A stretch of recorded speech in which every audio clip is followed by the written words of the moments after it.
कि यो बीचमा हामीले 8-10 वर्ष अरूलाई गाली गरेर बढी बिताइयो क्या। त्यसले बिगार्यो उसले बिगार्यो भनेको छ। कोहीले नेता अब प्रचण्ड सिद्धियो अब त्यसले केही नै गर्न सक्दैन भनिदिया छ। अर्कोले यो गुटबाज भयो भनेर उसलाई गाली गरेको छ, धेरै गरियो। अब चाहिँ आफैलाई एकछिन गाली गरौँ, आफैलाई मैले बिगारेँ भन्नेबाट सुरु गरियो भने यो पार्टी बन्छ। म चाहिँ सच्चिनुपर्छ भन्नेबाट सुरु भयो भने हामी सबैले आफ्नो आत्मसमीक्षा गर्ने र आफूलाई बदल्न सुरु गर्न थालियो भने चाहिँ पार्टी फेरि बदलिन्छ र एउटा महान पार्टी फेरि पनि हुन्छ। र म के देख्छु अन्तिममा भने हामी सबैले बल गर्दा हेर्नु होला, आउने निर्वाचन यो पार्टी अरूले त अहिले पत्याउँदैन। हिजो जनयुद्ध गर्दा यसले अब 2-4 महिनामा सिद्धिन्छ भन्थे हामीलाई। कसैले यो जनयुद्ध टिक्छ र शक्ति बन्छ भन्न ठान्दैनथे। अहिले म नाम लिन्न, तपाईहरु सबैले सुन्नु भएकै छ। शान्ति प्रक्रिया आएपछि यो पार्टी चुनावबाट देशकै सबभन्दा ठुलो पार्टी होला भनेर चाहिँ यो मेन स्ट्रिमका पार्टी नेता संरचना कसैले पत्याउँदैन थियो। यो हुँदैन, यो कतिले त 5-7 सिट भन्दा बढी आउँदैन भन्थे। त्यति बेला जति बेला रापताप थियो जनयुद्धको, भर्खर शान्ति प्रक्रियामा आएको। मलाई अहिलेका धेरै नेताहरूले भन्ने गर्छन् क्या, जनता कस्तो त्यो प्रचण्डलाई देख्न मात्रै पाए, छुन एकचोटि पाएदेखि त भने जस्तो थियो। तर यो देशका अरू मेन स्ट्रिमका पार्टी र नेताहरू चाहिँ बन्दुक देखाएर तर्साएर मात्रै यिनीहरूले अलिअलि मान्छे देखाएका हुन्। बन्दुक चाहिँ थन्काइदिएपछि यिनको देखिन्छ। कोहीले 10-20 सिट भन्दा आउँदैन भन्ने, कोहीले 5-7 सिट भन्दा आउँदैन भन्ने। आउँदा त छप्पर फारेर आयो नि हाम्रो। हेर्नु होला कमरेडहरू, अहिले हामीले जो सङ्कल्प केन्द्रीय समितिबाट लिएका छौँ, अब देशभरि सम्मेलन गर्दै राष्ट्रिय सम्मेलनमा पुगेर सबै विचार पनि संश्लेषण गर्ने, सङ्गठनको संरचना पनि चुस्त दुरुस्त बनाउने, सबैलाई जिम्मेवारी दिने र अनि देशभरि फेरि एउटा अभियानको रूपमा जाने भनेका छौँ। म के देख्छु भने यो पार्टी फेरि 1 नम्बर पार्टी बन्छ। नेपाली जनतालाई गएको 5-7 महिनाको आन्दोलनबाट के थाहा भएको छ भने माओवादी नै रहेछ देशभक्त, साँच्चै देशलाई माया गर्ने पार्टी, सङ्घीय लोकतान्त्रिक गणतन्त्रलाई माया गर्ने पार्टी चाहिँ माओवादी मात्रै रहेछ भन्ने थापित भएको जनताले बुझेका छन्। हामीले त्यो कुरालाई डरोसँग तल पुर्याइदिने हो भने हामी आउँछौँ र हामीले देशको नेतृत्व गर्ने स्थिति बन्छ। हामीले राम्रोसँग देशको नेतृत्व गर्न नपाई बित्यो गयो यो चाहिँ गएको 15 वर्ष। नपाई हुन त 2 चोटि सरकारको नेतृत्व नै भयो, मन्त्री पनि पटक भयो। हामी झन्डै 100 जना हाम्रा कमरेडहरू मन्त्री भइयो। 100 जना, त्यो सबभन्दा धेरै मन्त्री बनाउने पार्टी पनि हाम्रै पार्टी भएछ क्या यति छोटो समयमा। यति धेरै मन्त्री बनाइयो क्या। अहिले हामीले जे सङ्कल्प गर्दैछौँ र कमरेड पोस्टबहादुर बोगटीको चाहिँ स्मृति दिवसमा जे कमिटमेन्ट हामी गर्दैछौँ, त्यसमा हामी सबै इमान्दार हुने, हामी 1 नम्बरमा आउन कसैले रोक्नै सक्दैन। त्यसमाथि हामी मित्रहरूको खोजीमा पनि छौँ। फेरि कहीँ यो देशमा प्रतिक्रान्ति हुन नपाओस्, प्रतिगमन हुन नपाओस् भनेर संविधानको पक्षमा, राष्ट्रियताको पक्षमा र गणतन्त्रको पक्षमा हुनेहरूसँग हामीले मोर्चा गरेका छौँ। जो गठबन्धन अहिले भएको छ त्यो गठबन्धनलाई नै हामीले बचाउनु छ, त्यसलाई लिएर जानु छ। त्यसो गर्यो भने गठबन्धनको तहबाट चाहिँ फेरि हामी 2/3 सरकार बनाउन सम्भावनाबाट हामी वञ्चित भएका छैनौँ कमरेडहरू। फेरि अब कहिल्यै हुँदैन के अरे भन्ठान्छन्, त्यस्तो हुँदैन। नेपाली जनताले कुरा बुझेको छ, खालि हामीले आफूलाई बदल्नु छ। त्यसकारण कमरेड पोस्टबहादुर बोगटीको यो स्मृति दिवसको दिन उहाँप्रति सच्चा श्रद्धाञ्जली भनेको हामीले सबैले आफूलाई बदल्ने र कमरेड पोस्टबहादुरलाई आदर्श मानेर आफू पनि त्यसरी नै पार्टी निर्माणमा, क्रान्ति निर्माणमा, सामाजिक रूपान्तरणमा, समन्वय र सहकार्यमा अगाडि बढ्यौँ भने राष्ट्र निर्माण गर्न सकिन्छ। व्यक्तिगत स्वार्थको निम्ति अलि बढी नै चाहिँ हाम्रो लगाव जस्तो देखिने अनि गुट बनाउनेतिर चाहिँ बढी त्यतापट्टि जाँगर आउने, पार्टी बनाउनेतिर भन्दा गुट बनाउँदाखेरि फाइदा हुन्छ कि भने जस्तो सोच्ने यो प्रवृत्तिको बिस्तारै विकास भइरहेको र यो पार्टीको क्रान्तिकारी चरित्र बिस्तारै बिस्तारै स्खलित हुँदै गएर यो पनि अरू बुर्जुवा पार्टी जस्तै हुने दिशातिर, मैले भइसक्यो त म भन्दिनँ, हुने दिशातिर गइरहेको बेलामा हामीले महान शहीदहरूलाई र ती हाम्रा अग्रज व्यक्तित्वहरूलाई सम्झिराखेका छौँ।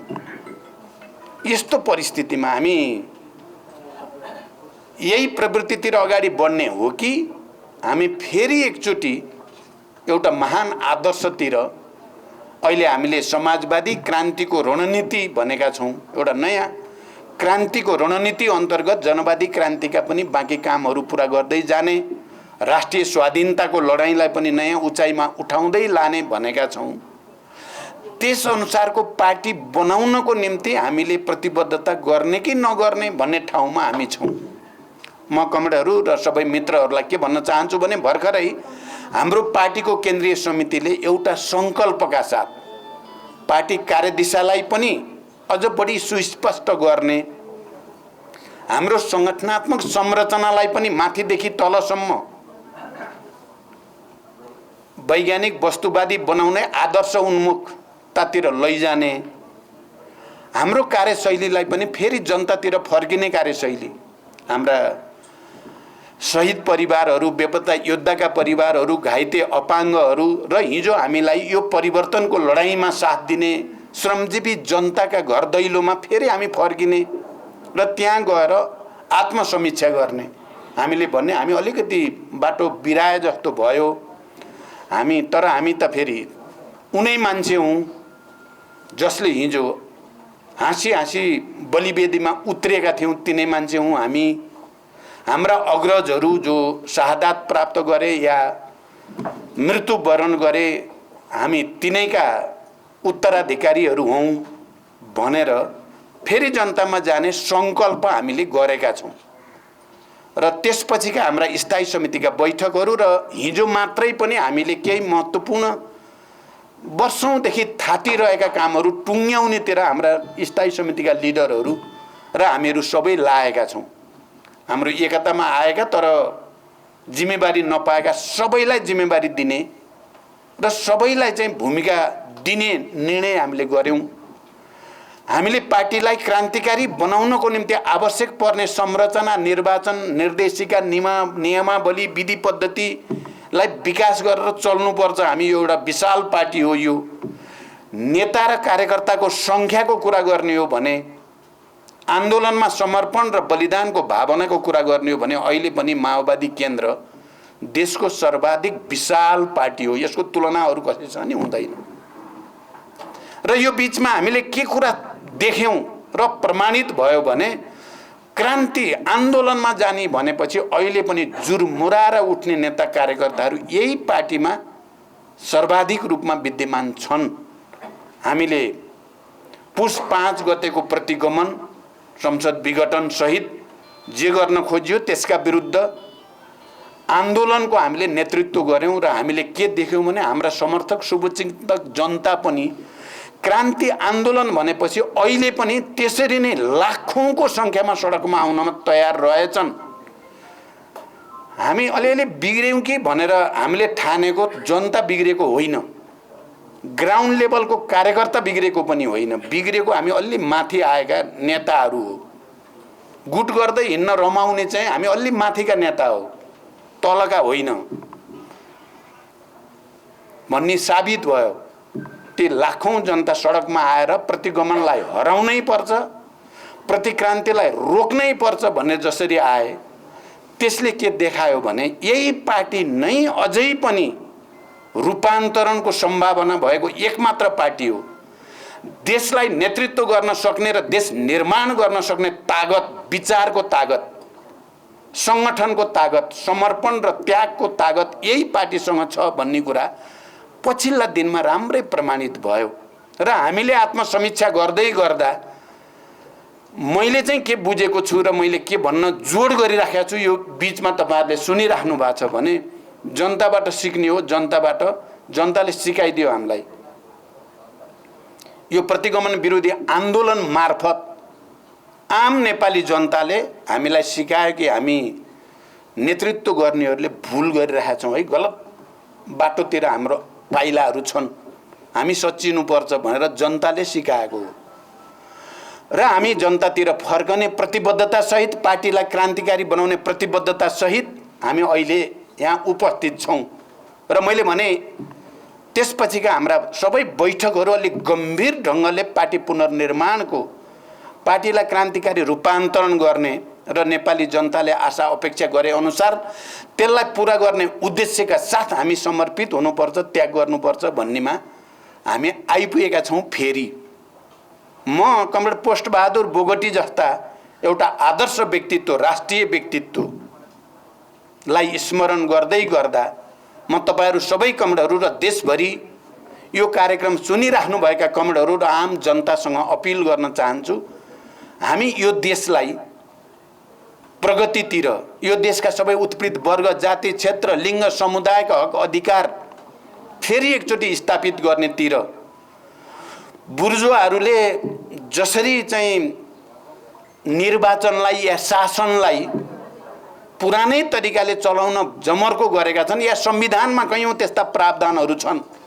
जुन प्रावधानले हामीलाई परिवर्तनको अनुभूति हुन दिएको छैन। चाहे त्यो निर्वाचन प्रणालीको कुरा होस्, चाहे त्यो शासकीय स्वरूपको कुरा होस्, चाहे त्यो उत्पीडित वर्ग, जाति, क्षेत्र, लिङ्ग, समुदायको अधिकार र पहिचानसँग सम्बन्धित कुरा होस्, यी विषयहरूमा संविधान संशोधन गर्दै, परिमार्जन गर्दै जानुपर्छ भन्ने कुरा हामीले भनेका छौँ। हामीले अलिक बढी जोड गरेर आजभोलि भन्न थालेका छौँ। यो हामीले अहिले मात्रै चाहिँ ज्ञान प्राप्त गरेको त होइन, हामीले संविधान बनाउने बेलामा पनि हामीले रिजर्भेसन राखेका छौँ। त्यो समय यतिले मात्रै पुग्दैन, नेपाली जनता मुक्त हुँदैन यतिले। नेपाल राष्ट्र चाहिँ जुन गतिमा अगाडि बढ्नुपर्ने हो यतिले पुग्दैन। तर अहिले हामी संविधान हुँदै नहुनु भन्दा हुन आवश्यक देखेर सम्झौता त गर्छौँ, तर यो विषयमा हाम्रो मतभिन्नता छ भनेर संविधान सभामा नोट अफ डिसेन्ट, रिजर्भेसन राखिएको छ। निर्वाचन प्रणालीको बारेमा पनि, शासकीय स्वरूपको बारेमा पनि, उत्पीडित वर्ग समुदायको हक अधिकार र पहिचानको बारेमा पनि, राष्ट्रिय एकताको बारेमा पनि, संघीयताको बारेमा पनि। त्यसकारण हामीले संविधान संशोधन, मैले त दोस्रो पटक प्रधानमन्त्रीको हैसियतले 2 पटक संविधान संशोधन आवश्यक छ भनेर संशोधन प्रस्ताव संसदमा दर्ता पनि गराएको हो र प्रतिगामी र अलि दक्षिणपन्थीहरूको कारणले त्यो संशोधन त्यति बेला सम्भव भएन। हाम्रो कोसिस छ संविधान संशोधन गर्दै, यसलाई परिमार्जन गर्दै जनताको र राष्ट्रको आवश्यकता अनुसार अगाडि बढियोस् भन्ने हाम्रो चाहना छ। शान्तिपूर्ण रूपले बहसकै तरिकाद्वारा जाओस् भन्ने नै हामी चाहन्छौँ। हामी अहिले फेरि हिंसातिर, फेरि युद्धतिर जाँदै पनि छैनौँ, किनभने संविधानले एउटा बाटो बनाइदिएको छ। संशोधन र परिमार्जन गर्ने ढोका खुला राखिएको छ। त्यति बेला रिजर्भेसन सहित एउटा कारणले पनि हामीले सम्झौता गरेको हो, त्यो हो ढोका खुला छ। यसलाई विकसित गर्ने, संशोधन गर्ने, परिमार्जन गर्ने, राष्ट्र अनुकूल बनाउने ठाउँ छ। पहिला पहिला निर्विकल्प भन्ने शब्द प्रयोग हुन्थ्यो, असंशोधनीय, संशोधनै गर्न नसकिने भनेर राजनीतिक मुद्दाहरूलाई राखिने गर्थ्यो। अहिलेको संविधानले नेपालको राष्ट्रिय स्वाधीनता, भौगोलिक अखण्डताहरूलाई बाहेक अरू सबै चिज संशोधन हुन सक्ने भनेको छ। सिस्टम संशोधन हुन सक्छ, प्रणालीहरू संशोधन हुन सक्छन् भनेर संविधानमा नै राखिएको र समाजवाद उन्मुख संविधान भनेकोले हामीलाई अगाडि बढ्ने ठाउँ छ। तर म आज कमरेड पोस्टबहादुर बोगटीलाई जो सकारात्मक र रचनात्मक ढङ्गले रूपान्तरणको अभियानमा निरन्तर लाग्नुभयो, उहाँलाई सम्झिँदै गर्दा जरुरी पर्यो भने हामी सडकमा जानुपर्ने पनि हुनसक्छ। यो विकृत बुर्जुवा प्रणालीलाई बदल्नको निम्ति हामी सडकमा जानुपर्ने पनि हुनसक्छ। तर हाम्रो कोसिस सकेसम्म राजनीतिक दलहरूको बिचमा संवाद, सहमति, समझदारीबाट संविधान संशोधन गर्दै जानेमै हाम्रो जोड छ। अहिले जरुरी पर्यो भने हामी फेरि एकचोटि, किनभने हामीले जति पनि सफलता प्राप्त गरेका छौँ सडकबाट प्राप्त गरेका छौँ। हिजो युद्ध भनेको पनि सडकै हो। अहिले प्रतिगमन विरोधी आन्दोलन पनि हामीले सडकबाट प्राप्त गरेको सफलता हो भने भोलि संविधान संशोधनको लागि जरुरी पर्यो भने हामी सडकमा जान्छौँ। म यो कुरा सबै कमरेडहरूलाई विचार गरिराख्न, चिन्तन गरिराख्न म अपिल गर्न चाहन्छु। अब मैले लामो नगरिकन कमरेड पोस्टबहादुर बोगटी पार्टी र राष्ट्रको एउटा चाहिँ त्यस्तो व्यक्तित्व, एउटा सामान्य किसान परिवारबाट जन्मेको, धेरै डिग्री सिग्री लिएको पनि होइन, धेरै छक्का पन्जा गर्ने मान्छे पनि होइन, बडो सरल, सबैसँग मिलनसार, तर त्यस्तो राष्ट्रिय व्यक्तित्व सबै झुक्नुपर्ने हुँदो रहेछ त, हुँदो रहेछ नि त, त्यस्तो व्यक्तित्व हुन सक्दो रहेछ नि त। यति भनिसकेपछि म के भन्न चाहन्छु, उहाँ त्यति मात्रै होइन, उहाँ छोराछोरीको असाध्य राम्रो पिता र साथी पनि, बाउ र साथी पनि, परिवारको चाहिँ असाध्य मिलनसार श्रीमान पनि, हामी सबैका परिवारको, फेरि उहाँको आफ्नै छोराछोरी र परिवारको मात्रै होइन, हामीहरू लिडरहरूका प्राय सबैका र कार्यकर्ताका परिवारको पनि उहाँ अभिभावक हुनुहुन्थ्यो। बडो विचित्र। उहाँ आउनुभयो घरमा भनेपछि खुसियाली, सबैमा एउटा आनन्दको सञ्चार हुने, त्यो बनाउन सक्ने क्षमता थियो पोस्टबहादुरमा। र सबैका परिवारले, नेताहरूको आज खास गरी पोस्टबहादुरसँग सबै कुरा भन्न सक्थे, अरूसँग मसँग बरु सबै कुरा सबैले भन्न डराउँथे। पोस्टबहादुर आउनुभयो भनेपछि सबै आफ्नो घरभित्रका यो छ, छोरीको यस्तो, छोराको यस्तो आदि इत्यादि। त्यहाँ उहाँ त्यो असल अभिभावक, पिता, साथी, जे भने पनि त्यस्तो पनि हुनुहुन्थ्यो। त्यहाँदेखि यी सबै गुणहरूलाई स्मरण गर्दै हामी पार्टी पुनर्निर्माणको एउटा महाअभियानतिर जान खोजेका छौँ। हामी रूपान्तरण, क्रान्तिकारी रूपान्तरणको एउटा अभियानतिर जान खोजेका छौँ।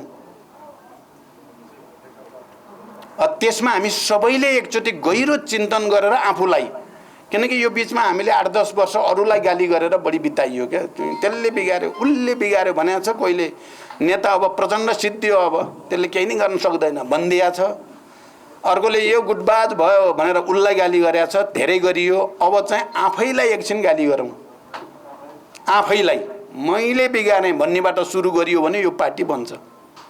म चाहिँ सच्चिनुपर्छ भन्नेबाट सुरु भयो भने हामी सबैले आफ्नो आत्मसमीक्षा गर्ने र आफूलाई बदल्न सुरु गर्न थालियो भने चाहिँ पार्टी फेरि बदलिन्छ र एउटा महान पार्टी फेरि पनि हुन्छ। र म के देख्छु अन्तिममा भने हामी सबैले बल गर्दा हेर्नु होला, आउने निर्वाचन यो पार्टी अरूले त अहिले पत्याउँदैन, हिजो जनयुद्ध गर्दा यसले अब 2-4 महिनामा सिद्धिन्छ भन्थे हामीलाई, कसैले यो जनयुद्ध टिक्छ र शक्ति बन्छ भन् ठान्दैनथे। अहिले म नाम लिन्न, तपाईहरु सबैले सुन्नुभएकै छ। शान्ति प्रक्रिया आएपछि यो पार्टी चुनावबाट देशकै सबभन्दा ठुलो पार्टी होला भनेर चाहिँ यो मेन स्ट्रिमका पार्टी नेता संरचना कसैले पत्याउँदैन थियो। यो हुँदैन, यो कतिले त 5-7 सिट भन्दा बढी आउँदैन भन्थे। त्यति बेला जति बेला रापताप थियो जनयुद्धको, भर्खर शान्ति प्रक्रियामा आएको, मलाई अहिलेका धेरै नेताहरूले भन्ने गर्छन् क्या, जनता कस्तो थियो, प्रचण्डलाई देख्न मात्रै पाए, छुन एकचोटि पाएदेखि त भने जस्तो थियो। तर यो देशका अरू मेन स्ट्रिमका पार्टी र नेताहरू चाहिँ बन्दुक देखाएर तर्साएर मात्रै यिनीहरूले अलिअलि मान्छे देखाएका हुन्। बन्दुक चाहिँ थन्काइदिएपछि यिनको देखिन्छ, कोहीले 10-20 सिट भन्दा आउँदैन भन्ने, कोहीले 5-7 सिट भन्दा आउँदैन भन्ने। आउँदा त छप्पर फारेर आयो नि हाम्रो। हेर्नु होला कमरेडहरू, अहिले हामीले जो सङ्कल्प केन्द्रीय समितिबाट लिएका छौँ, अब देशभरि सम्मेलन गर्दै राष्ट्रिय सम्मेलनमा पुगेर सबै विचार पनि संश्लेषण गर्ने, सङ्गठनको संरचना पनि चुस्त दुरुस्त बनाउने, सबैलाई जिम्मेवारी दिने र अनि देशभरि फेरि एउटा अभियानको रूपमा जाने भनेका छौँ। म के देख्छु भने यो पार्टी फेरि 1 नम्बर पार्टी बन्छ। नेपाली जनतालाई गएको 5-7 महिनाको आन्दोलनबाट के थाहा भएको छ भने माओवादी नै रहेछ देशभक्त, साँच्चै देशलाई माया गर्ने पार्टी, सङ्घीय लोकतान्त्रिक गणतन्त्रलाई माया गर्ने पार्टी चाहिँ माओवादी मात्रै रहेछ भन्ने थापित भएको जनताले बुझेका छन्। हामीले त्यो कुरालाई डरोसँग तल पुर्याइदिने हो भने हामी आउँछौँ। र हामीले देशको नेतृत्व गर्ने स्थिति बन्छ। हामीले राम्रोसँग देशको नेतृत्व गर्न नपाई बित्यो गए यो चाहिँ गएको 15 वर्ष नपाई हुन त दुईचोटि सरकारको नेतृत्व नै भयो, मन्त्री पनि पटक भयो। हामी झन्डै 100 जना हाम्रा कमरेडहरू मन्त्री भइयो, 100 जना।